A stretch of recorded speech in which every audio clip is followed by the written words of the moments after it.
সামনে কিন্তু রমজান মাস আসতেছে, বর্তমানে শাবান মাস চলতেছে। এখন যদি ফিরে না আসি কবেই বা ফিরে আসবো? এই রহমতের মাস, বরকতের মাস চলে যাচ্ছে।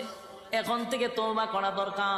আল্লাহ আপনার হুকুম যা লঙ্ঘন করছি, তাম জিন্দেগির গুনার বোঝা মাথায় লইয়া নজুলে রহমতের সময় যদি চোখের পানি গুলো ছেড়ে দিয়া কান্দেন আর বলেন, মালিক জীবনের সব গুনার উপরে লজ্জিত, আল্লাহ এতদিন আপনার হুকুম পালন করি নাই, আল্লাহ শয়তানের ওয়াসওয়াসায় পড়ে করছি গো, আপনি মাফ করে দেন।